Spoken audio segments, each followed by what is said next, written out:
Bismillahirrahmanirrahim. Alhamdulillahirabbil alamin. Allahumma sholli ala sayyidina Muhammad wa ala ali sayyidina Muhammad.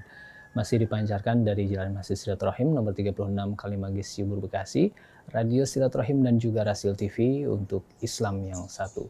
Assalamualaikum warahmatullahi wabarakatuh. Ikhwan akhwat yang dirahmati Allah, senang sekali di kesempatan ini kami bisa kembali menjumpai ikhwan akhwat dalam program acara renungan di bawah naungan Al-Quran. Untuk edisi hari ini masih kajian Ulumul Quran, insya Allah bersama guru kita Ustadz Hussein Alatas dan juga Ustadz Alvan Sunardi. Dan seperti biasa juga di kesempatan ini kita masih berada di kediaman Ustadz Hussein untuk mengkaji ilmu dari beliau. Dan kita sapa terlebih dahulu guru-guru kita. Assalamualaikum warahmatullahi wabarakatuh. Waalaikumsalam. Kabar baik semua ya? Alhamdulillah. Dan ikhwan akhwat, di kesempatan ini kita akan membahas tema mengapa kaum muslimin terpecah belah. Dan ini kaitannya juga mengakibatkan kemunduran di antara kaum muslimin di berbagai bidang ya ikhwan akhwat. Dan nanti juga insya Allah Ustadz Alvan akan menyampaikan pengantarnya. Namun sebelum itu kita buka dulu dengan baca Al-Fatihah yang akan dipimpin oleh Ustadz Hussein Alatas. Kami persilakan Ustadz. A'udzu billahi minasy syaithanir rajim. Bismillahirrahmanirrahim. Alhamdulillahi rabbil alamin. Ar-Rahmanir Rahim. Maliki yaumiddin. Iyyaka na'budu wa iyyaka nasta'in. Ihdinas siratal mustaqim. Siratal ladzina an'amta 'alaihim ghairil maghdubi 'alaihim waladdallin. Baik, terima kasih Ustadz Hussein Alatas yang telah membuka dengan Al-Fatihah. Dan selanjutnya kepada Ustadz Alvan kami persilakan untuk menyampaikan pengantar kajian di kesempatan ini. Tafadhol Ustadz. Bismillahirrahmanirrahim. Assalamualaikum warahmatullahi wabarakatuh. Waalaikumsalam. Alhamdulillahirabbil alamin wa bihi nasta'inu ala umurid dunya waddin. Wassalatu wassalamu ala asyrafil anbiya'i wal mursalin Sayyidina Muhammadin wa ala alihi tayyibin at-tahirin wa ashabihil akramin al-mayamin. Subhanaka la ilma lana illa ma 'allamtana innaka antal alimul hakim.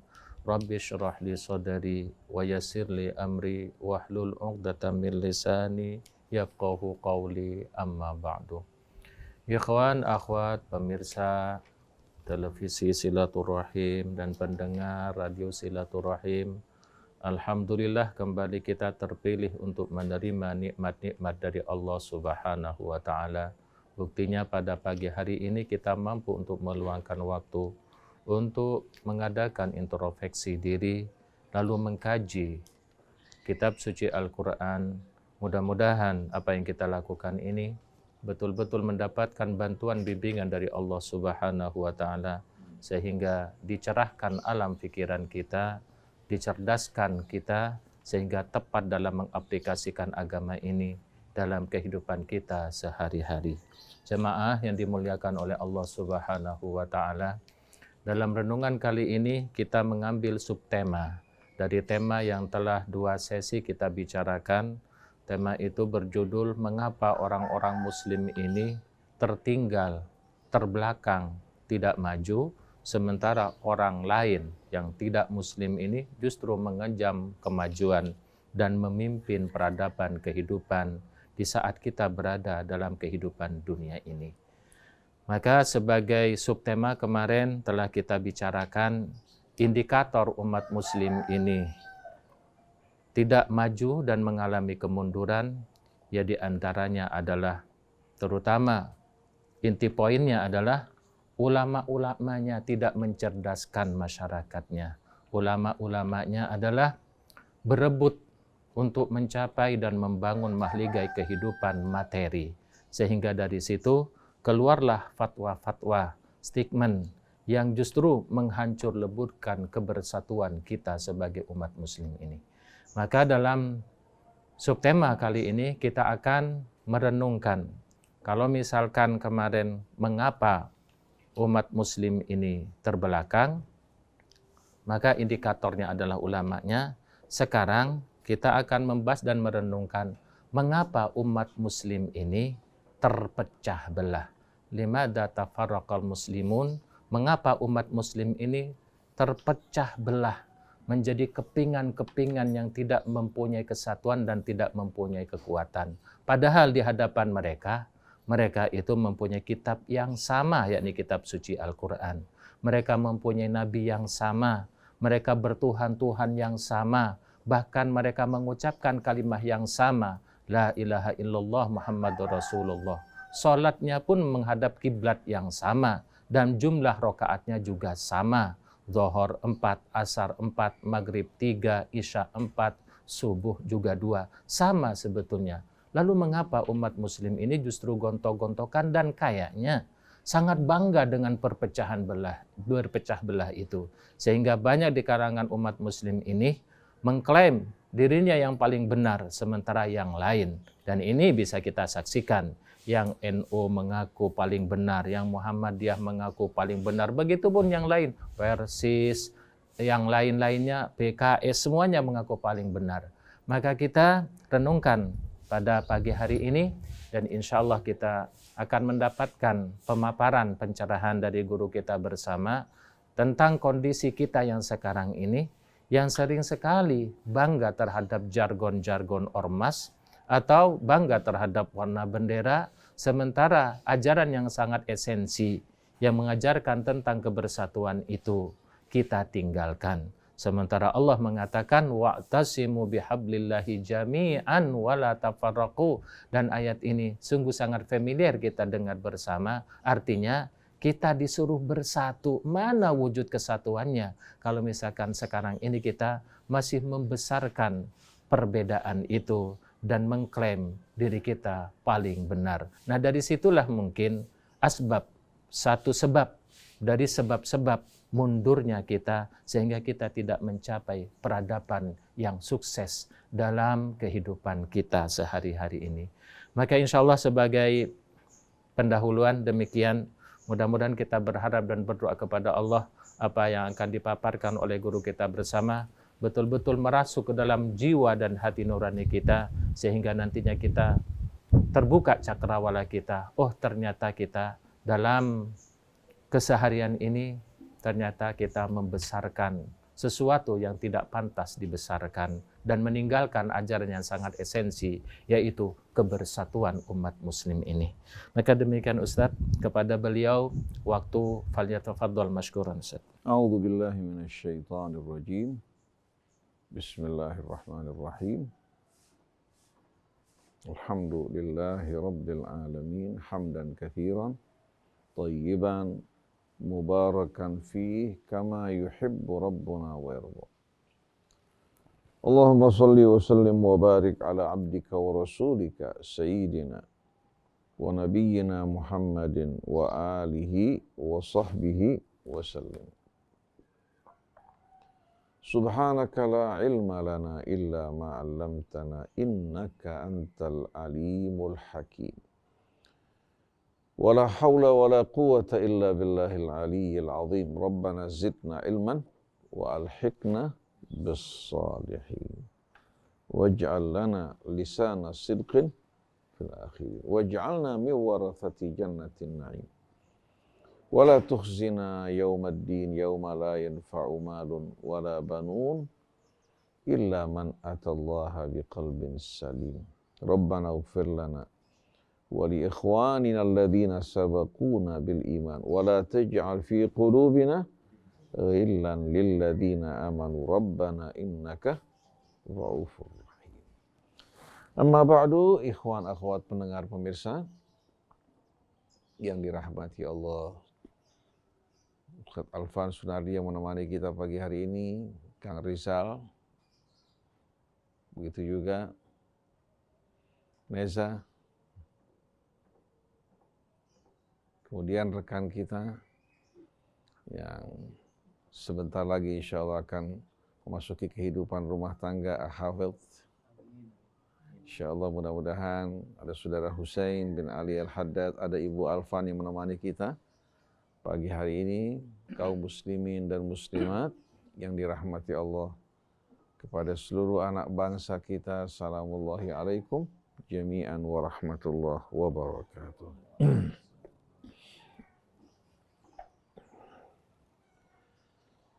Kalau kita bertanya-tanya, apa sebetulnya tujuan dari agama? Tujuan dari agama. Dan dari mana agama itu berasal? Dari mana agama itu berasal dan apa tujuannya? Dengan sendirinya kita semua dapat menjawab dengan hati kita, agama itu berasal langsung dari Allah Subhanahu wa taala, ya, yang telah menciptakan kita dan seluruh alam raya dan isinya. Bukan datang dari sesama makhluk, ya, yang mengatur kehidupan makhluk yang lain, tapi agama datang dari Allah yang telah menciptakan kita, alam semesta dan seluruh isinya. Oleh karena itu agama tidak sama dengan dogma. Agama tidak sama dengan dogma, ya, seperti dogma komunis, ya, dogma kapitalis, ya, dogma sosialis. Ya. Begitu juga yang berasal dari kelompok-kelompok yang memecah belah ini sebetulnya adalah dogma. Yang menyebabkan umat Islam yang satu terpecah belah, melahirkan Syiah dan Sunnah. Kemudian di Ahlus Sunnah juga begitu banyak kelompok-kelompoknya. Masing-masing merasa diri mereka paling benar. Seperti katakan umpamanya kalangan Salafi, kemudian Sufinya, ya. Kemudian kalangan Mu'tazilahnya, ya. Kemudian fikih-fikih yang terbagi kepada Syafi'i, Maliki, Hambali, Hanafi, dan masing-masing berfanatik kepada apa? Kepada fikih-fikih yang mereka ikuti. Nah, yang datang dari manusia ini, ya, yang menimbulkan perpecahan adalah dogma. Sedangkan agamanya tadi Ustaz Alfan menyebutkan Tuhannya satu, nabinya sama, kitabnya juga satu, ya. Kemudian juga ayah ibu kita, ya, kakek nenek kita semua sama. Bersuku-suku, berbangsa-bangsa, berwarna-warni.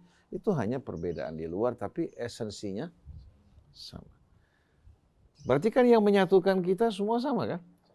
Lalu dari mana lahirnya perbedaan? Perbedaannya muncul dari tambahan-tambahan yang berasal dari manusia. Jadi dogma-dogma yang berasal baik dari Syiah, dari Sunnah, dari Persis, dari NU, dari Muhammadiyah, bukan merendahkan orang-orang NU atau Muhammadiyah, karena di antara mereka terdapat orang-orang yang soleh, yang sama sekali tidak dikuasai oleh kefanatikan, tapi betul-betul berserah diri kepada Allah. Itu baru di negara kita, belum di negara-negara yang lain. Begitu manusia melakukan intervensi, ya, memasukkan dogma-dogma mereka ke dalam agama Allah, maka lahirlah pertentangan dan perpecahan. Sedangkan agama Allah adalah nur yang Allah Subhanahu wa taala pancarkan untuk menerangi kehidupan kita semua. Petunjuk yang menunjukkan jalan kita agar kita tidak tersesat. Syifa yang akan menyembuhkan penyakit orang-orang yang sakit, yang ingin menyembuhkan penyakit mereka. Juga rahmah bagi mereka yang mendambakan rahmat. Itu agama Allah. Sebagaimana yang diterangkan dalam Al-Quran, ya, ketika menerangkan peran Al-Quran dalam kehidupan manusia. Ya ayyuhan nas qad ja'atkum mau'idhatum min rabbikum wa shifaa'un lima fis suduri wa hudan wa rahmatun lil mu'minin. Wahai manusia telah datang kepada kalian. Dari mana? Dari sisi Tuhan kalian. Telah datang mau'idhah, petua-petua, nasihat-nasihat, bimbingan dari Tuhan kalian. Wa syifa'un lima fis sudur. Bukan hanya sekedar bimbingan, bukan hanya nasihat, tapi juga penyembuh bagi berbagai macam penyakit yang terdapat dalam dada. Penyakit-penyakit dalam dada ini yang menimbulkan pertentangan, perselisihan, permusuhan, bahkan sampai kepada menumpahkan darah. Wahudan wa rahmatun lil mu'minin. Dan petunjuk serta rahmat bagi orang yang beriman. Karena orang yang beriman yang siap menyambut petunjuk tersebut. Yang ingkar dengan sendirinya sama dengan orang yang menolak pengobatan. Dia sakit tapi merasa dirinya orang-orang yang sehat. Qul bifadlillahi wa birahmatihi fabidzalika falyafrahu. Katakan, dengan karunia Allah dan rahmatnya, yaitu Al-Quran yang berisikan petunjuk, pedoman hidup yang begitu indah, falyafrahu, hendaknya mereka sambut dengan rasa gembira. Bukan dengan apa yang datang dari manusia. Mereka bergembira menyambut apa yang datang dari karya manusia, dogma-dogma mereka, lalu menyisihkan agama Allah. Qul bifadlillahi wa birahmatihi fabidzalika falyafrahu huwa khairum mimma yajma'un. Allah tegaskan bahwa yang datang dari Allah lebih baik dari segala apa yang mereka kumpulkan. Dari segala apa yang mereka telurkan. Ini merupakan kitab Allah. Jadi kalau agama Allah kita terima dengan murni, tanpa kita memasukkan hawa nafsu kita, kepentingan kita, fanatisme kita, agama akan menyatukan kita. Tapi begitu agama Allah yang murni bercampur dengan apa? Dengan kotoran-kotoran hawa nafsu, kepentingan dan keuntungan, disebabkan karena kecintaan pada dunia, maka lahirlah pertentangan. Walaupun nama luarnya Islam, tapi dalamnya apa? Tidak lagi murni Islam. Maka jangan menyalahkan Allah pada saat itu. Ya.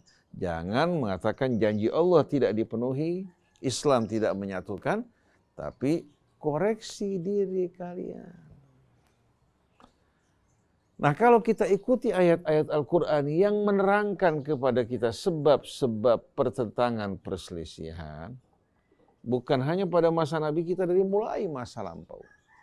Coba renungkan firman Allah dalam surat Al-Baqarah ayat 213. Kanan nasu ummatan wahidah. Dahulunya, sebelum terjadi pertentangan, perselisihan dan perpecahan, manusia itu satu umat. Kata umat ini artinya apa? Kata umat diambil dari kata ibu. Artinya mereka berinduk kepada induk yang sama. Mereka hidup rukun, bersatu, tidak bercerai-berai. Kalau saat ini kita bukan apa? Bukan umat, yang ada hanya komunitas. Bukan umat, karena kalau umat, ya, kita semua akan berinduk kepada induk yang sama. Oleh karena itu janji Allah tidak akan dipenuhi sampai kita betul-betul membangun umat yang satu dengan ikatan iman dan keislaman kepada Allah Subhanahu wa taala. Adapun pendapat manusia tidak mungkin dapat menyatukan kita. Oleh karena itu bersatu dalam Syafi'i mustahil, bersatu dalam Maliki mustahil, bersatu dalam Hambali mustahil. Bersatu juga dalam Syiah mustahil, bersatu dalam Sunnah pun mustahil. Tapi bersatu dalam Islam, itu yang diperintahkan Allah. Tapi Islam bukan hanya nama ya, tapi maksudnya berserah diri kepada Allah. Jangan kita tarik Allah untuk ikut kita. Jangan tarik kitab Allah untuk mengikuti hawa nafsu kita. Kalau kita tarik menarik, yang ada apa? Agama akan putus. Wala tanaza'u fatafshalu wa tadhhaba rihukum. Jangan kalian tarik-menarik. Akhirnya kalian akan gagal dalam perjuangan kalian dan hilang wibawa kalian. Ini yang terjadi.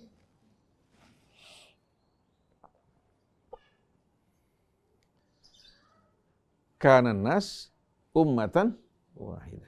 Tadinya sebelum umat ini berpecah belah, bergolong-golongan, mereka satu umat.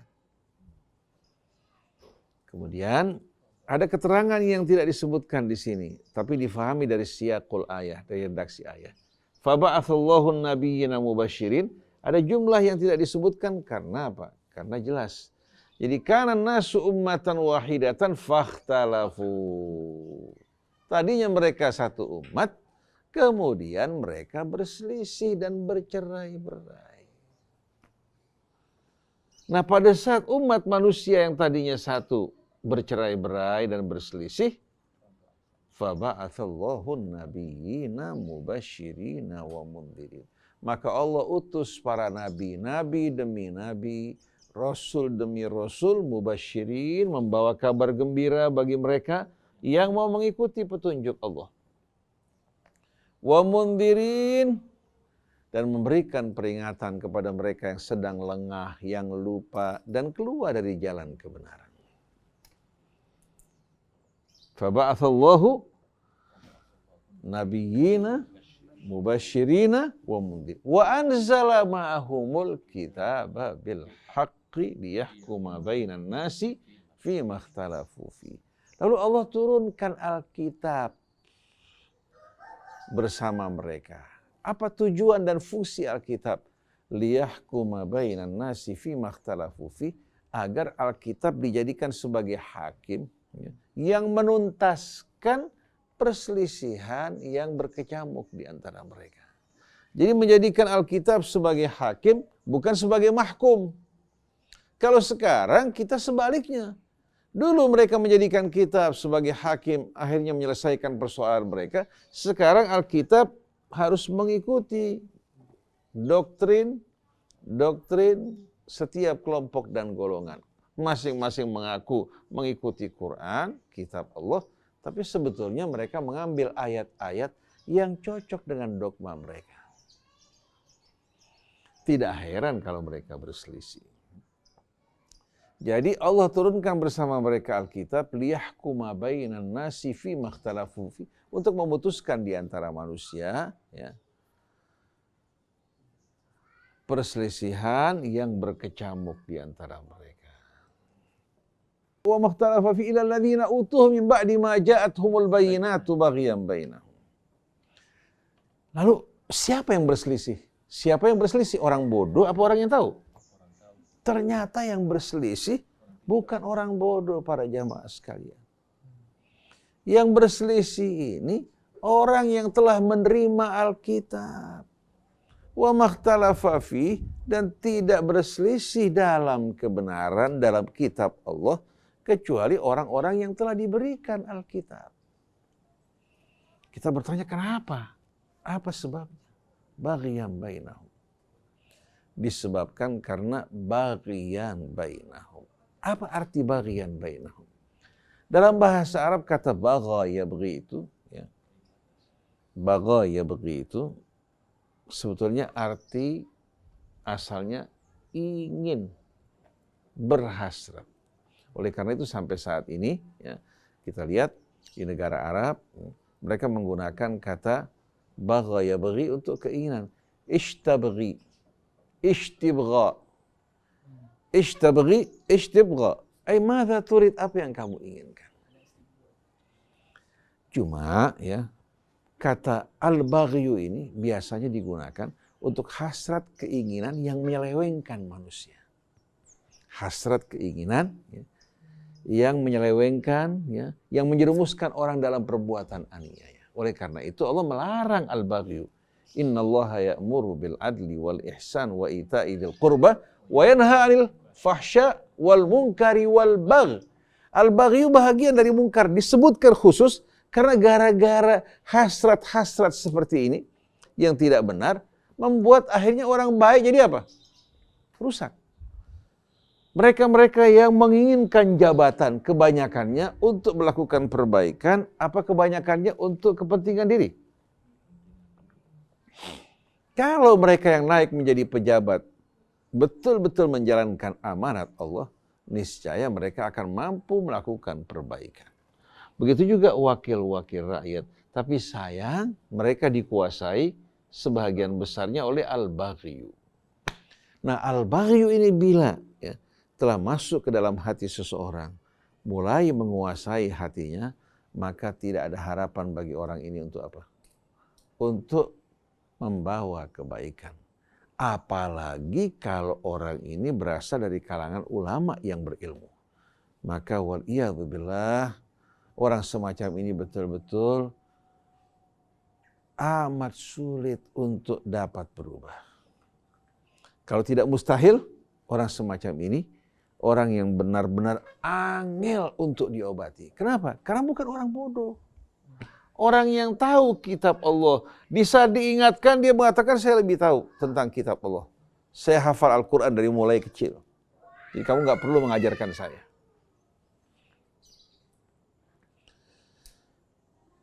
Jadi wa makhtalafa fihi illa alladzina utuhu min ba'di ma ja'athumul bayyinatu baghyan bainahum.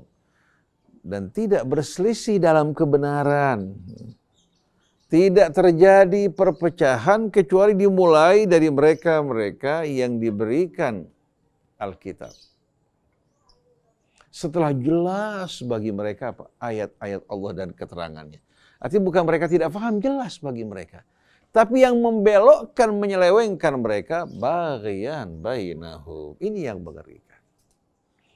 Begitu seseorang, mau orang biasa, mau pejabat, mau wakil rakyat, mau ulama, begitu dikuasai oleh al-baghyu, maka orang ini waliyadzubillah akan menjadi orang yang sesat dan menyesatkan orang lain. Lalu setelah itu Allah Subhanahu wa ta'ala memilih orang-orang yang layak menerima hidayahnya.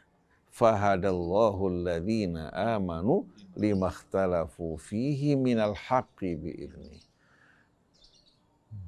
Maka Allah Subhanahu wa ta'ala akan memberikan petunjuk bagi orang-orang yang beriman. Bukan orang-orang yang ingin mengendalikan agama Allah, tapi orang yang siap untuk dibimbing oleh Allah. Allah memberikan petunjuk bagi orang-orang yang beriman untuk apa? Untuk keluar dari perselisihan yang diperselisihkan di antara umat. Jadi fahadallahu alladhina amanu limakhtalafu fihi minal haqq. Allah memberikan petunjuk bagi orang yang beriman untuk menemukan kebenaran pada apa-apa yang mereka perselisihkan. Mereka lagi berkecamuk dalam perselisihan, ini tidak mengalami kebingungan, tahu mana yang benar, mengikuti petunjuk Allah. Sedangkan yang lain, mereka tarik-menarik untuk menyesuaikan petunjuk Allah dengan hawa nafsu mereka. Akhirnya yang satu bilang, kita al-firqatun najiyah, kelompok yang selamat. Yang satu mengatakan, tidak bisa, kalian ahli bid'ah, kita al-firqatun najiyah. Satu lagi mengatakan, tidak, kalian semua palsu, nahnul firqatul mansura an-najiyah, kita kelompok yang bakal dibela dan bakal selamat di hari kemudian nanti. Kullun yadda'i waslan bilaila wa laila la tuqirru lahu bidaka. Masing-masing mengatakan punya hubungan cinta sama Laila, Lailanya menolak. Mana buktinya? Waktu Laila sakit dia nggak bersedih. Waktu Laila pergi dia nggak berduka. Tahu di tengah-tengah orang-orang yang mengaku mencintai Laila, satu yang merana, menderita, sakit, bahkan rela mengorbankan dirinya demi Laila. Laila mengatakan, ini baru orang yang cinta pada saya dan peduli. Begitu juga. Bagaimana mungkin dia mengatakan bahwa saya orang yang betul-betul Islami, golongan yang selamat, sedangkan dia tidak peduli akan apa yang sedang terjadi di tengah-tengah umat Islam, umat disakiti, dia diam. Yang penting kelompoknya yang selamat. Oleh karena kita jumpai, ada seorang ustaz dari kelompok A meninggal dunia, kelompok yang lain bertepuk tangan mengatakan Alhamdulillah. Lalu tidak lama kemudian dari kelompok yang tadinya bersorak, meninggal dunia, kelompok yang ini bertepuk tangan. Mana mungkin orang-orang seperti ini layak untuk masuk dalam golongan orang-orang yang berserah diri kepada Allah dan beriman. Karena orang yang beriman, hati mereka penuh rasa cinta terhadap sesama orang yang beriman. Bukan cinta atas dasar kelompok dan golongan, tapi cinta karena iman. Innamal mu'minuna Ikhwah, ini menjelaskan persaudaraannya dalam iman, bukan karena satu madhab, satu kelompok, satu golongan. Madhab kan buatan manusia. Madhab adalah interpretasi manusia, bisa benar, bisa salah. Tapi kalau yang datang dari Allah, itulah al-haqqul mubin, kebenaran yang betul-betul terang, benderang, dan jelas. Fahadallahu alladhina amanu limakhtalafu fihi minal haqqi bi'idhni. Wallahu yahdi man yasha'u ila siratim mustaqim. Dan Allah akan memberikan petunjuk bagi siapa yang dikehendaki ke jalan yang lurus. Man yasha' di sini bukan apa? Menunjukkan bahwa Allah sewenang-wenang. Man yasha' itu yang beriman tadi. Allah punya apa? Punya kebijakan bahwa yang akan diberikan petunjuk hanya orang yang beriman. Mau orang Jawa, mau orang Sunda, mau orang dari Ethiopia, mau orang dari Amerika, siapa yang memenuhi syarat ini, Allah akan berikan petunjuk. Dan tidak akan ada yang dapat mengubah petunjuk Allah Subhanahu wa ta'ala. Jadi bukan semau kita, bukan tergantung kebawaan ulama sama kiai atau habib, tidak. Tapi tergantung apa? Kehendak Allah, dan kehendak Allah maha adil dan maha bijaksana. Jadi kalau ingin memahami kehendak Allah, kaitkan dengan asma'ullahil husna. Bukan seperti kehendak kita yang angin-anginan. Kalau lagi cinta semuanya bagus, kalau lagi benci semuanya jelek. Ini bahaya besar. Orang yang dekat sama kita, kita kasih hidayah. Orang yang gak demen, gak ada bagian buat ente. Kalau Allah tidak. Allah Subhanahu wa ta'ala dalam memberikan hidayah berdasarkan kehendaknya melihat kriteria. Bukan melihat dari siapa kamu. Dari golongan mana. Oleh karena itu walaupun paman Nabi seperti Abu Lahab, dicoret oleh Allah dari hidayah. Walaupun anak Nabi seperti anak Nabi Nuh, Allah tidak berikan hidayahnya. Begitu juga istri Nabi Nuh sama Lut dicoret oleh Allah. Tahu-tahu orang jauh seperti Salman Al-Farisi, seperti Bilal dapat hidayah dari Allah. Jadi bukan semau NU, semau Muhammadiyah, bukan juga semau Syiah atau Sunnah, bukan semau saya Ustaz Husain. Saya aja kalau bukan pertolongan Allah, kalau bukan petunjuk Allah, tidak akan mungkin selamat. Oleh karena itu yang saya harapkan petunjuk Allah. Jangan kedepankan hawa nafsu kita, kehendak kita, dan pilihan kita. Dan saya tidak mengajak para pendengar, para pemirsa untuk masuk dalam golongan manapun. Tapi mengajak bersama-sama kita berkumpul dalam Islam. Saya tidak mengajak pendengar, pemirsa untuk menjadi pengikut saya. Karena Nabi juga menamakan orang-orang yang ikut bersamanya sahabat-sahabat beliau. Artinya apa? Teman-teman menuju Allah Subhanahu wa ta'ala. Oleh karena itu kita tidak ingin membangun fanatisme dalam hati orang-orang yang mendengar apa yang kita sampaikan. Tapi kita ingin mencerdaskan umat mengikuti sesuatu dengan jelas berdasarkan ayat-ayat Allah dan petunjuknya. Kalau apa yang saya sampaikan ditemukan bertentangan dengan ayat Allah dan kitabnya, tinggalkan. Jangan karena kefanatikan pada rasil, pada ustadz-ustadznya, akhirnya kita mengutamakan apa? Mengutamakan makhluk-makhluk dari Al-Khaliq, yaitu Allah Subhanahu wa ta'ala. Jadi Ustaz, akhirnya tanpa kita sadari, kita jadikan manusia sebagai berhala kan? Berhala. Allah mengatakan wallahu yahdi may yasha'u ila siratim mustaqim, berarti mengandung syarat Ustaz ya. Gitu. Syaratnya adalah diantaranya mengikis bagian tadi. Iya. Kan fahadallahu alladhina amanu. Betul. Nah, bagian ini kan menjadi penyakit yang sangat akut gitu Ustaz, sehingga kesamaan tadi yang dikatakan nabinya sama, Islamnya sama, Tuhannya sama. Kalau seseorang mempunyai bagian, maka itu akan menjadi bias, tak bermakna. Maka penyakit ini kan Allah juga terangkan di dalam awal surat Al-Imran misalnya. Fa'ammal ladzina fi qulubihim zayghun, itu kan. Fayattabi'una ma tasyabaha. Artinya orang yang mempunyai bagian ini hanya mengikuti hawa nafsu. Dan ini sangat betul-betul membahayakan. Nah, untuk recovery umat supaya umat ini menjadi mempunyai peradaban dan memimpin, ya salah satunya syarat adalah mengikis penyakit bagian dan zaygun tadi. Banyak ustadz, banyak ulama, kita semua ini kadang-kadang kita berupaya untuk mengobati penyakit yang ada di hati orang, tapi lupa mengobati penyakit yang ada dalam hati kita. Dia menyampaikan ayat-ayat Allah begitu indah, memberikan nasihat, banyak orang mendapatkan hidayah daripadanya. Ya. Tapi apa? penyakit di hatinya tidak diobati. Masih dikuasai dengan fanatisme, kesombongan, keangkuhan, dan hasrat-hasrat duniawi. Akhirnya dia memanfaatkan para pengikutnya untuk kepentingan dia. Pengikutnya mendapatkan hidayah, sedangkan dia apa? Sedangkan dia justru terlontar dari hidayah Allah. Karena pengikutnya justru menyambut apa-apa yang disampaikan dari ayat-ayat Allah dan petunjuknya mengobati diri mereka, sedangkan dia sibuk mengumpulkan dunia. Memanfaatkan para pengikutnya, memanfaatkan juga ilmu yang Allah ajarkan untuk kepentingan pribadi.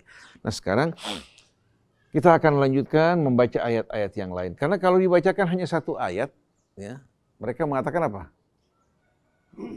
Mereka mengatakan bahwa ini tidak apa? Tidak menjelaskan persoalan dengan pasti. Kita lanjutkan ke dalam surah Al-Imran. Kita akan membacakan ayat yang sering kali kita baca. Cuma biasanya diputus ini ayat. Yaitu, A'udzubillahi minasyaitonirrajim. Innad dina indallahil Islam. Hanya sampai di sini kebanyakan dibaca. Enggak dilanjutkan. Akhirnya maknanya apa? Menjadi kabur. Akhirnya orang beranggapan cukup di KTP tercantum sebagai seorang Islam, selesai. Innad dina indallahil Islam. Sebelum kita membaca ayat ini, saya akan baca ayat sebelumnya. Karena ayat sebelumnya merupakan pengantar. Merupakan pengantar. Syahidallahu annahu la ilaha illahu. Wal malaikatu wa ulul ilmi qaimam bil qist. La ilaha illa huwa. La ilaha illa huwa al-azizul hakim. Coba renungkan. Allah Subhanahu wa ta'ala menyampaikan kesaksiannya. Ada nggak kesaksian yang lebih besar dari kesaksian Allah? Qul ayyu syai'in akbaru syahadah. Qulillahu syahidun baini wa bainakum. Katakan kesaksian siapakah yang paling dahsyat dan paling besar? Jawabannya apa? Qulillah. Katakan kesaksian Allah yang paling besar. Kenapa? Kalau orang datang di pengadilan bersaksi, kesaksian dia diiringi dengan bukti enggak? Saya bersaksi bahwa fulan begini-begini, berdasarkan kesaksian mata saya menyaksikan fulan melakukan ini. Betul enggak? Bukti-bukti yang disampaikan dalam kesaksian paling hanya 1-2, katakan 10. Tapi kalau kesaksian Allah, langit, bumi, dan seluruh isinya. Langit, bumi, dan seluruh isinya. Yang di langit, di bumi, di daratan, di lautan, semua merupakan saksi-saksi Allah yang bersaksi bahwa Allah Subhanahu wa ta'ala Tuhan yang Maha Esa. Karena kalau seandainya ada Tuhan yang lain, niscaya langit bumi akan mengalami kehancuran. Walau kana fihi ma alihatun illallah la fasadata. Kalau di langit, di bumi, ya, ada Tuhan selain Allah, niscaya langit bumi ini akan apa? Akan mengalami kehancuran.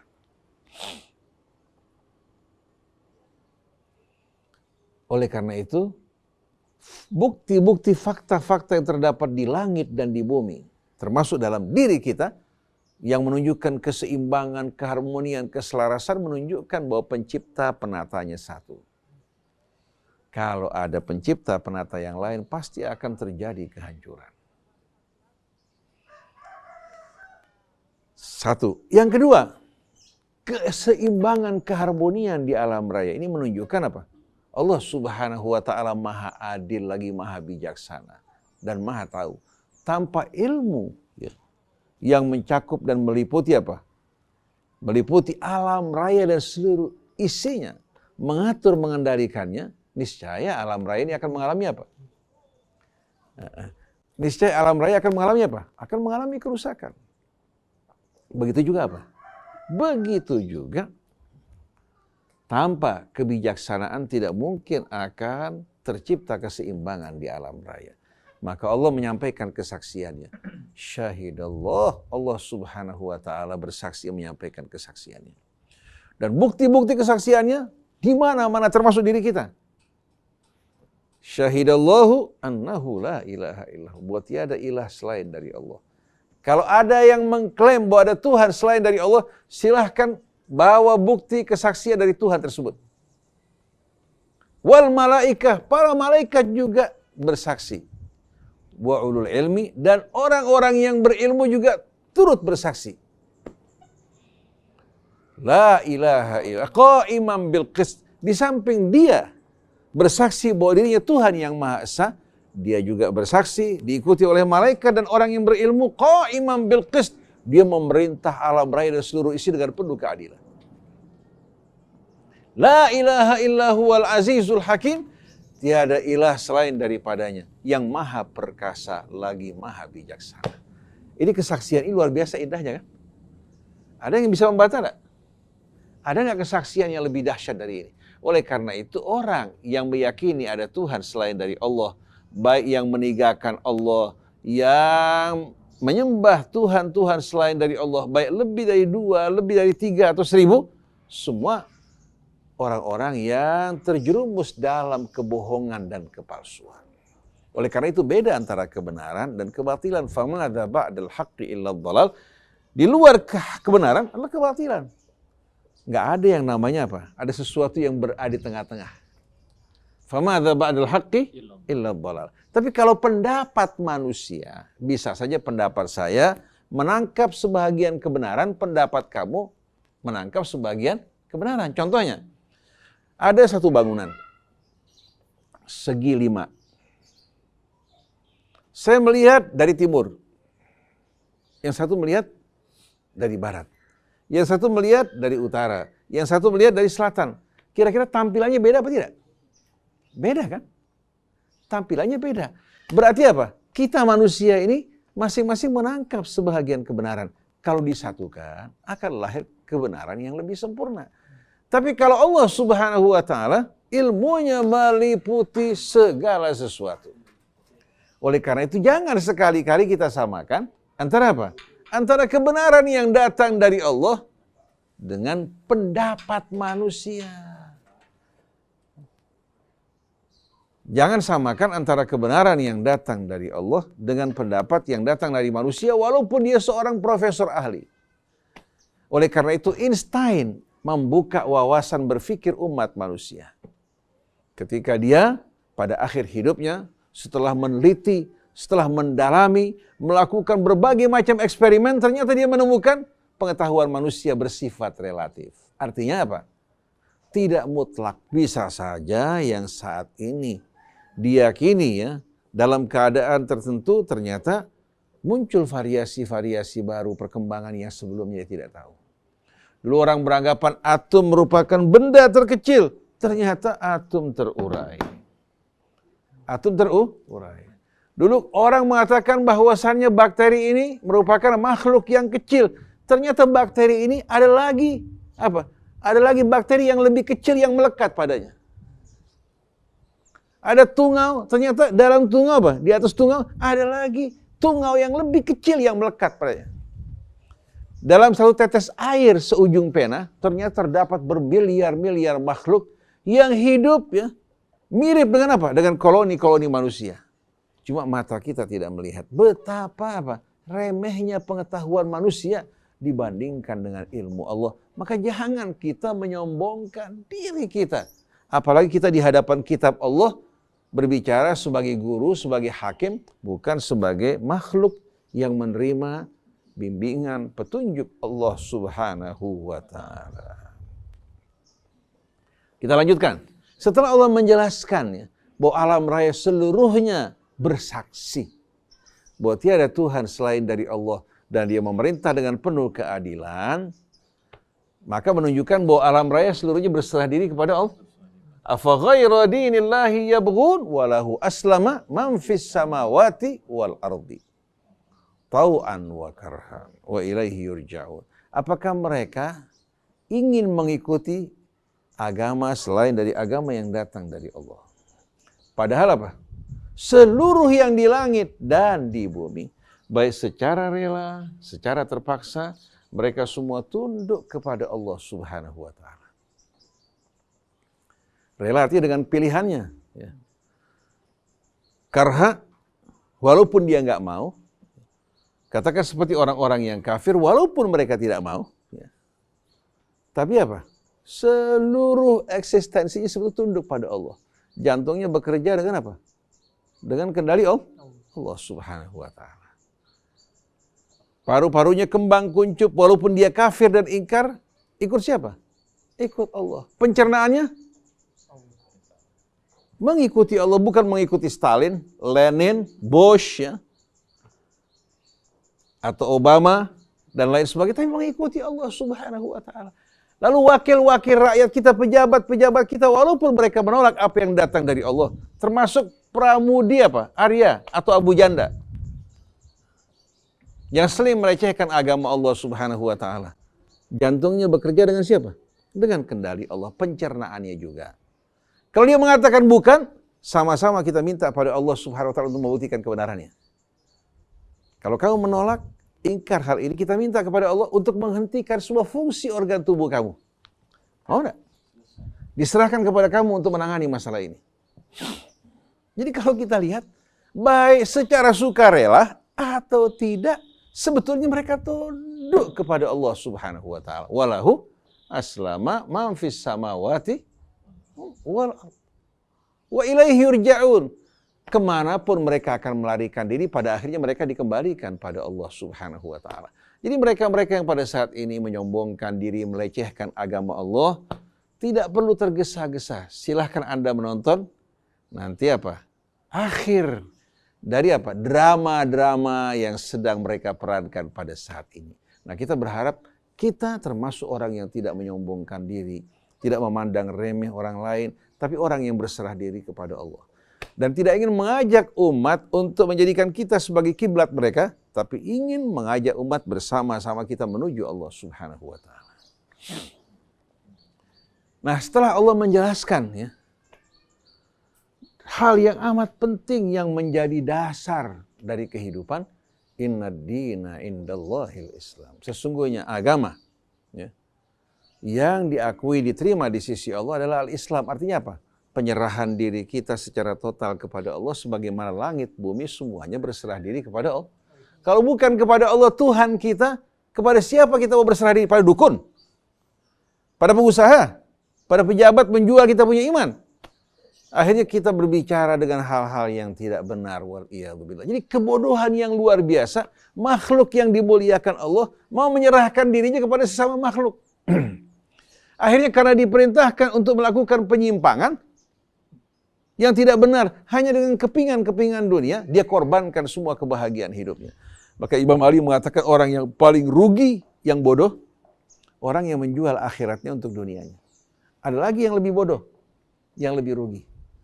Kalau tadi paling rugi, sekarang ada lagi yang lebih rugi, lebih bodoh dari orang yang paling rugi dan paling bodoh, yang menjual akhiratnya untuk dunia orang lain.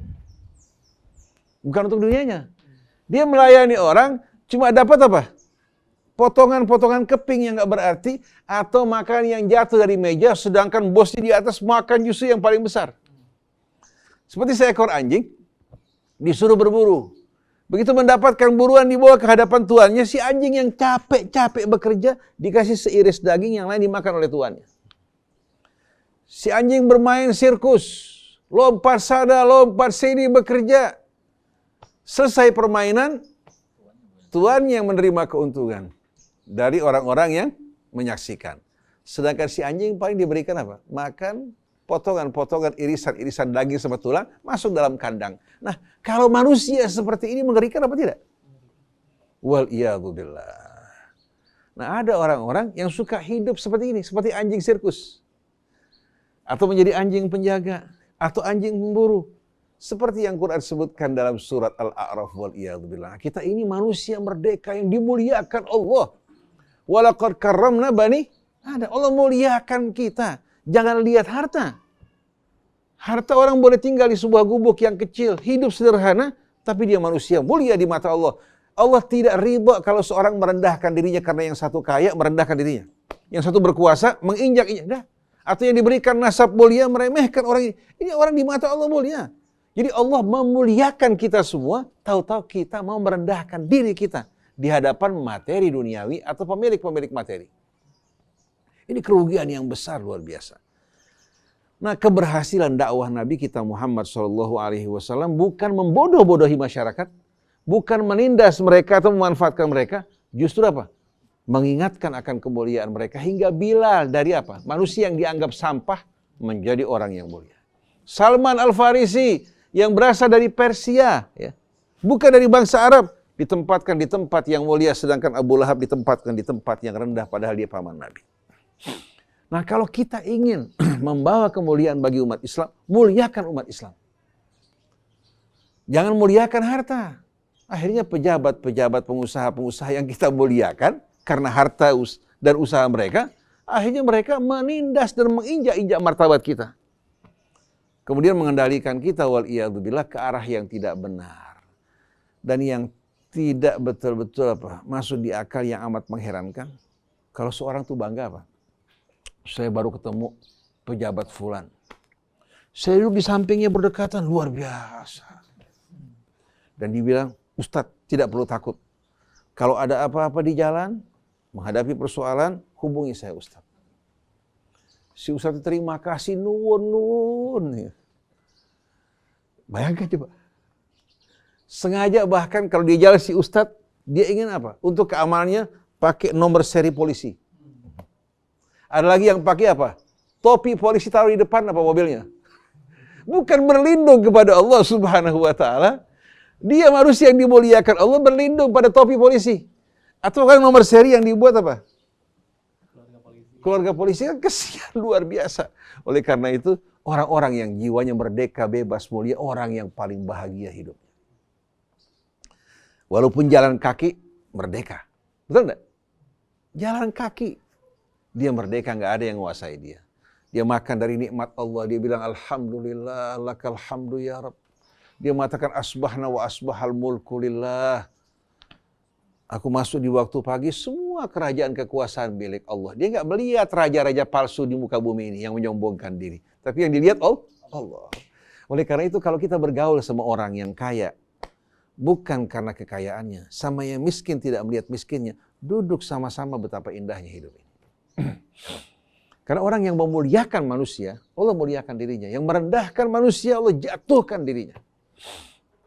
Nah setelah itu, inna dina indallahil Islam. Mengingat segala sesuatu semua adalah ciptaan Allah, milik Allah, bersaksi akan keesaannya, kebijaksanaannya. Alam raya menjadi bukti akan keadilan Allah, kebijaksanaannya. Maka yang diterima oleh Allah dari kamu, wahai manusia, bukan hanya sekedar nama Islam. Karena kalau Islam bungkusannya, dalamnya bukan Islam, gak diterima oleh Allah. Tapi penyerahan diri kamu kepada Allah, itu yang dihargai Allah. Nah kalau kita disatukan dalam Islam, niscaya kita akan rukun damai. Tapi kalau bungkusannya Islam, dalamnya wal'iyadzubillah nafsu angkara murka, walaupun satu keluarga, satu ayah ibu tidak akan berguna. Wa makhtalafal ladzina utul kitaba illa min ba'di ma ja'ahumul ilmu baghyan bainahum. Dan tidak terjadi perselisihan di antara para ahli kitab, melainkan setelah datangnya ilmu. Sampainya ilmu kepada mereka. Bukan dalam keadaan bodoh, tapi setelah kitab Allah diturunkan, setelah ada penjelasan, mereka berselisih, bertentangan, bahkan saling menumpahkan darah, baghyan bainahum. Penyebabnya sama enggak? Sama.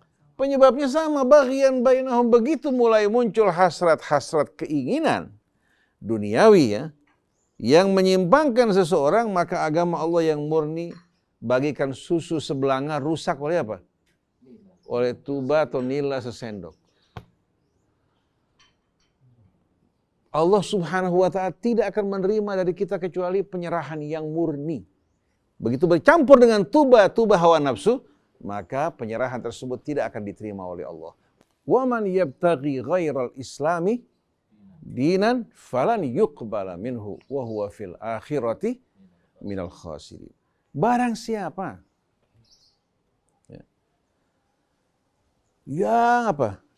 yang memiliki keinginan, hasrat untuk mengikuti selain daripada Islam sebagai pedoman hidup. Ini yang terjadi, ini kata ibtaghi menggambarkan apa? bahwa kecondongannya, kecintaannya, keinginannya menginginkan apa? Justru selain dari Islam, selain dari Allah Subhanahu wa taala. Wa may yabtaghi ghairal islami dinan, siapa yang lebih mengutamakan, lebih menginginkan selain dari Islam sebagai pedoman hidupnya, falan yuqbala minhu, sekali-kali tidak akan diterima daripadanya. Allah menggunakan falan, bukan fala. Falan yuqbala minhu, sekali-kali tidak akan diterima daripadanya. Wa huwa fil akhirati minal khasirin, dan dia di hari akhirat termasuk orang yang merugi. Nah, bagaimana kira-kira orang yang lebih mengutamakan Syiah, Sunnah, NU, Persis, Muhammadiyah, pembicaraan di seputar ini aja, diterima nggak di sisi Allah Ta'ala? Ada orang takut ngomong masalah begini ya.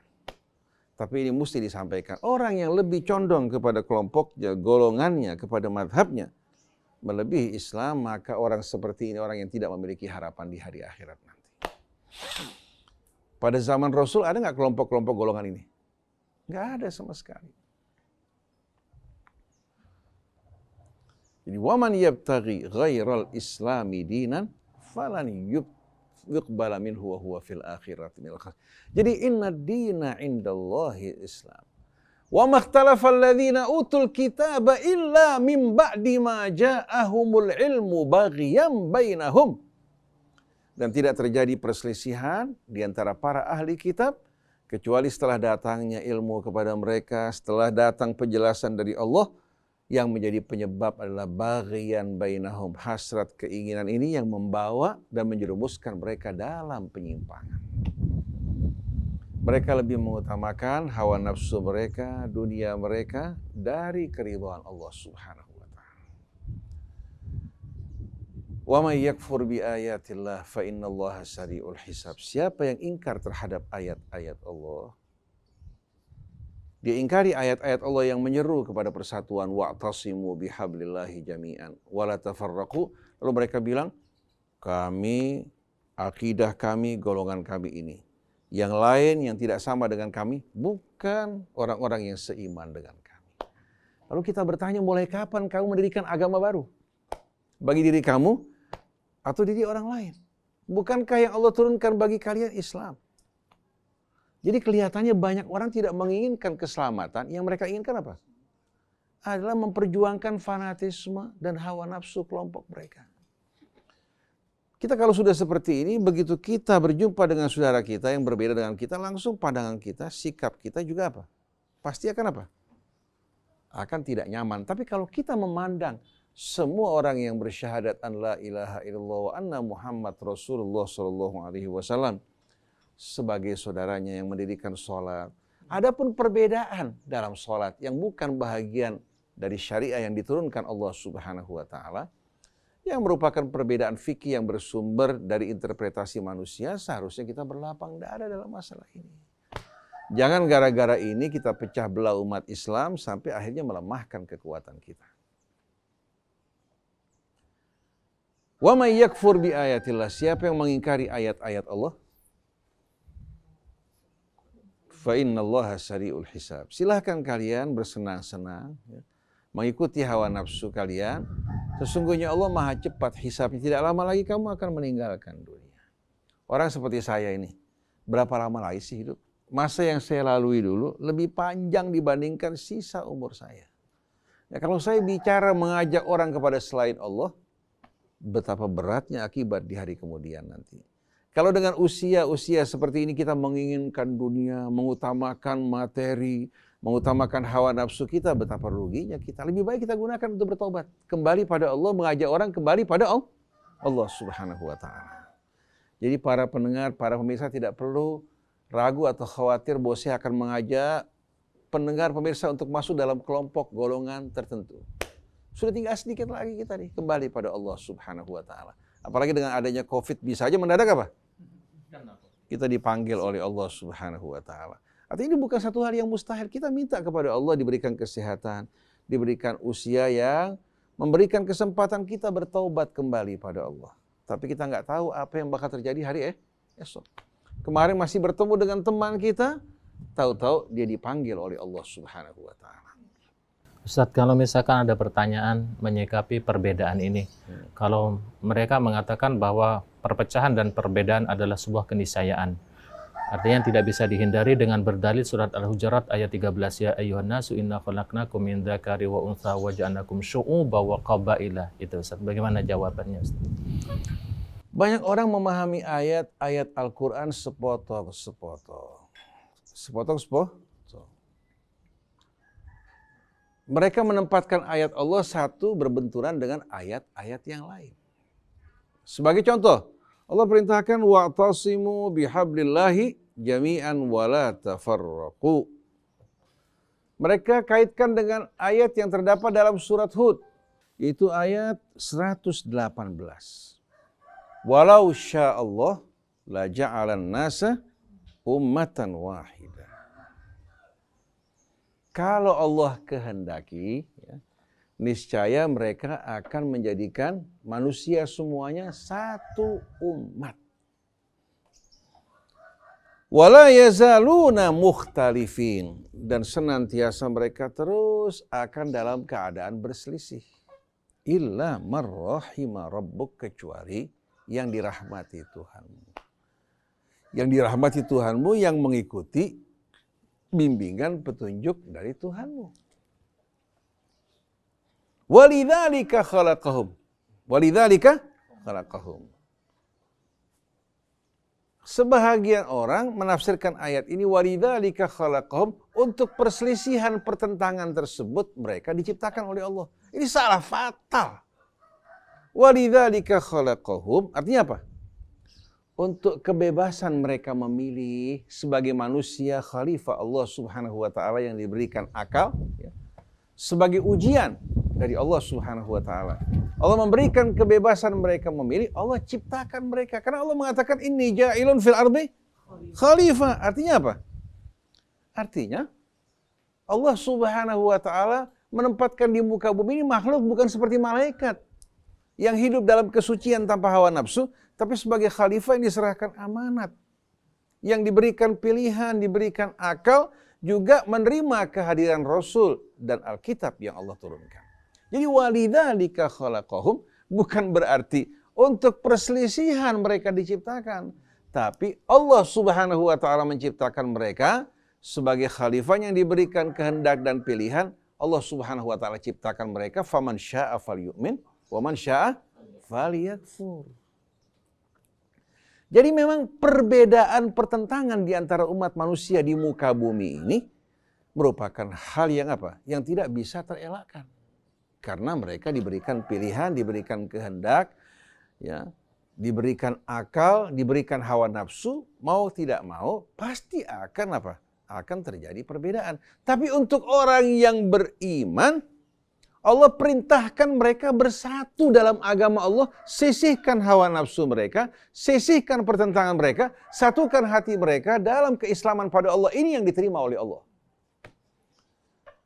Nah, perintah kepada orang yang beriman untuk bersatu merupakan perintah yang langsung datang dari Allah, yang merupakan satu keharusan, dan Allah tegaskan, siapa-siapa yang memilih jalan hidup selain dari al-Islam, penyerahan diri kepada Allah secara total, Allah tidak akan terima dan dia akan termasuk orang yang merugi. Jadi walidzalika khalaqahum, untuk itu Allah ciptakan. Itu ini menunjuk kepada apa? Kepada status manusia sebagai khalifah yang menerima amanat, bukan untuk perselisihan mereka diciptakan. Kalau Allah yang menjadikan mereka berselisih, masa Allah akan mengadili mereka? Ini surat Hud ayat berapa? 119. Setelah itu apa? Wa tammat kalimatu rabbika la amla'anna jahannama minal jinnati wan nasi ajmain.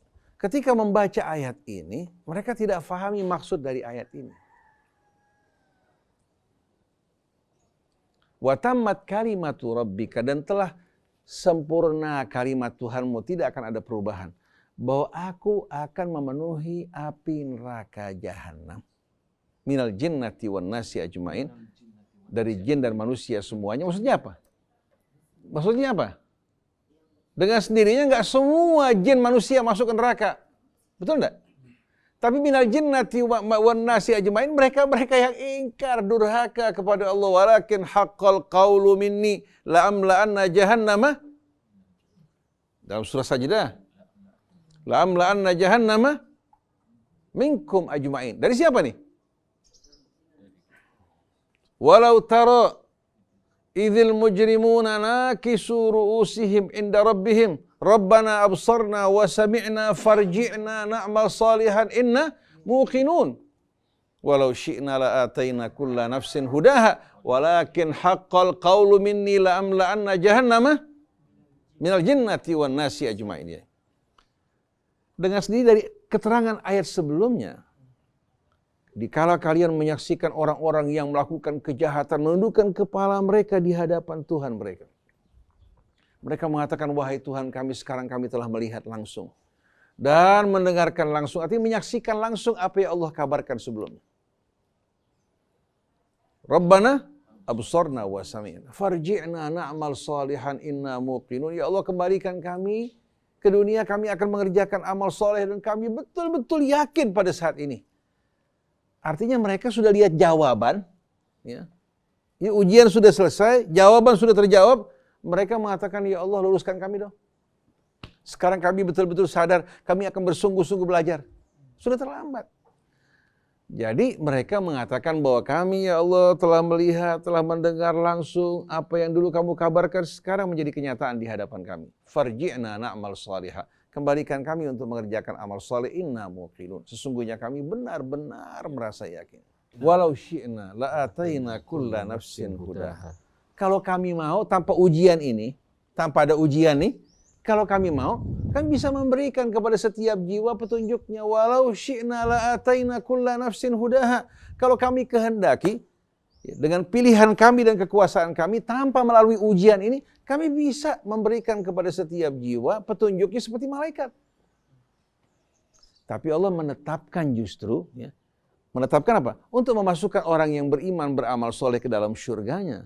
Dengan iman dan amal soleh mereka, sedangkan mereka yang ingkar, walakin haqqal qawlu minni, tapi telah jatuh keputusanku yang tidak akan berubah. La'amla'anna jahannama minal jinnati wan nasi ajma'in. Aku akan penuhi api neraka dari jin dan manusia, yaitu dari kalangan mujrimin. Fadhuqu bima nasitum liqa'a yaumikum hadha wa dhuqu adzaban naril ladzi kuntum bihi tukadzibun. Wadzuqu adzabal khuldi bima kuntum ta'malun. Jadi fadzuqu bima nasitum liqa'a yaumikum hadza. Maka rasakanlah, ya. Rasakanlah, ya. Disebabkan kalian dulu melupakan apa-apa yang telah kami kami peringatkan kepada kalian mengenai hari perjumpaan ini. Wadzuqu adzabal khuldi bima kuntum ta'malun, dan rasakanlah azab yang kekal bukan karena kesalahan Allah, disebabkan amal yang kalian lakukan sebelumnya. Jadi, walakin haqqa al-qawlu minni wa tammat kalimatu rabbika la'amla'anna jahannama minal jinnati wan nasi ajma'in. Bukan berarti Allah sewenang-wenang. Maksud dari ayat ini menunjuk kepada mereka-mereka yang ingkar dan melakukan kejahatan. Jadi surat Hud tadi, ya, mereka tafsirkan dengan penafsiran yang bertentangan dengan perintah Allah Subhanahu wa taala, seolah-olah ayat Allah dan yang lain saling bertentangan. Padahal wa'tasimu bihablillahi jami'an wa la tafarraqu ditujukan kepada orang yang beriman untuk bersatu, jangan bercerai-berai. Karena kalau mereka bercerai-berai, mereka akan menjadi lemah, mereka akan dengan mudah dikendalikan oleh syaitan. Akhirnya kembali ke dalam kekafiran setelah mereka beriman. Sedangkan dalam surat Hud menjelaskan manusia secara umum, ya, yang diberikan pilihan, konsekuensi logisnya dengan pilihan yang Allah berikan, pasti mereka akan apa? Akan berbeda-beda. Nah, orang yang beriman, kalau dia terikat dengan keimanan kepada Allah, jangan lagi pernah bawa nama kelompok maupun golongan. Jangan mengatakan ana Syi'i, ana Sunni, ana Muhammadi, ana Nahbi, tapi katakan ana Muslim. Wa nahnu muslimun. Ini kalau mau selamat. Kalau nggak mau selamat, nggak ada sama sekali paksaan. Faman sya'a falyu'min, wa man sya'a falyakfur. Jadi kita lihat dalam surat Al-Imran, inna ad-dina indallahil Islam wa makhtalafal ladzina utul kitaba illa min ba'di ma ja'ahumul ilmu baghyan bainahum wa may yakfur bi ayatillah fa innallaha sari'ul hisab. Nah, sebagai penutup, walaupun banyak ayat yang serupa dengan ini, kita lanjutkan insya Allah dalam kajian hari Kamis yang akan datang. Fa in hajjuka faqul aslamtu wajhiya lillahi wa man ittaba'an wa qul lil ladzina utul kitaba wal ummiyina aslamtum fa in aslamu faqad ihtadaw wa in tawallaw fa innama 'alaikal balagh wallahu basirun bil ibad. Kalau mereka membantah menentang kamu wahai Rasulullah, fa in hajjuka, maka kamu umumkan dengan tegas, faqul aslamtu wajhiya lillah wa man ittaba'an. Katakan, aku serahkan wajahku, jiwa dan ragaku kepada Allah bersama orang yang mengikuti aku. Yang mau ikut bersama aku. Allah nggak sebutkan nama, nggak sebutkan kelompok. Tapi Allah bilang, umumkan, katakan bahwa aku menyerahkan jiwa dan ragaku kepada Allah bersama orang-orang yang mengikuti aku. Wa qul lil ladzina utul kitaba wal ummiyina aslamtum. Katakan pada siapa? Pada para ahli kitab semua ini yang mengaku sebagai pengikut para nabi, para rasul, ya, yang mengikuti agama samawi. Wa qul lil ladzina utul kitaba wal ummiyin. Katakan pada para ahli kitab dan kepada bangsa Arab, ya, yang tidak mengecap pendidikan sebagaimana yang dikecap oleh apa? Oleh para ahli kitab. Aslamtum. Mau nggak kalian berserah diri bersama kami kepada Allah? Fa in aslamu faqad ihtadaw. Kalau mereka mau berserah diri, berarti mereka mengikuti petunjuk Allah. Semuanya kembali kepada Allah. Tidak ada yang kembali kepada makhluk di sini. Tidak ada yang kembali kepada kelompok, tapi semuanya berserah diri kepada Allah. Wa in tawallaw, kalau mereka tetap berpaling wahai Rasulullah, fa innama 'alaikal balagh. Bukan tugas kamu memaksa, tugas kamu hanya menyampaikan. Wallahu basirun bil ibad. Dan Allah Maha melihat hamba-hambanya siapa di antara mereka yang mau menyambut, mengikuti agama Allah maupun siapa yang ingkar. Jadi tugas para nabi, para rasul, ulama membacakan ayat-ayat Allah. Tapi karena sekian lama kita dipalingkan dari Al-Quran, disibukkan dengan pendapat-pendapat manusia, akhirnya kita kocar-kacir bagaikan pasir yang berserakan. Padahal Allah ingin membangun kita dalam bangunan iman dan keislaman kepada Allah. Jadi kalau kita simpulkan dari kajian kita pada pagi hari ini, bahwa sebab pertentangan, perselisihan bukan karena kebodohan, tapi sebabnya adalah al-baghyu bainan nas, atau baghyan bainahum. Ini berdasarkan keterangan Allah. Wa man asdaqu minallahi haditha wa man asdaqu minallahi qila. Siapa yang lebih tepat ucapannya dari Allah Ta'ala. Nah, baghyan bainahum penyebabnya macam-macam. Ada yang karena jabatan, ada yang karena uang, ada yang karena wanita, ada yang karena ingin nama dan kebesaran. Sampai bahkan rela bayar, yang penting namanya naik ke atas. Tapi kalau orang-orang yang beriman, berserah diri pada Allah, mereka justru ingin menegakkan kalimat Allah, membesarkan Allah, sebagaimana ucapannya Allahu Akbar. Mereka akan mensucikan Allah sebagaimana mereka mengatakan Subhana Rabbiyal Azim wa bihamdi Subhana Rabbiyal A'la wa bihamdi. Nggak pernah menonjolkan dirinya. Oleh karena itu manusia yang membesarkan dirinya akan membuat akhirnya mata orang tertutup dari Allah Subhanahu wa Ta'ala. Jadi mari bersama-sama kita berserah diri kepada Allah Subhanahu wa Ta'ala dengan penuh ketawaduan, jauh dari kesombongan. Mudah-mudahan Allah kumpulkan kita bersama kafilah Nabi kita Muhammad sallallahu alaihi wasallam. Subhanakallahumma bihamdik asyhadu an la ilaha illa anta astaghfiruka wa atubu ilaik wal afu minkum. Wassalamu alaikum warahmatullahi wabarakatuh. Waalaikumsalam warahmatullahi wabarakatuh. Terima kasih jazakallahu katsiran kepada Ustaz Husain Alatas dan juga Ustaz Alfan atas kajiannya di kesempatan ini.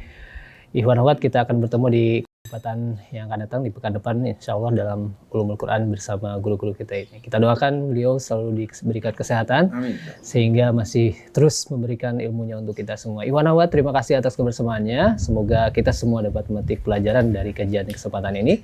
Saya Rizal Haq bersama teman-teman yang bertugas di kesempatan ini, ada Bang Hafid dan Bang Neza, juga beberapa tamu yang hadir di kesempatan ini undur diri. Subhanakallahumma bihamdika asyhadu an la ilaha illa anta astaghfiruka wa atubu ilaik. Billahi taufiq wa hidayah. Wassalamualaikum warahmatullahi wabarakatuh. Waalaikumsalam warahmatullahi wabarakatuh.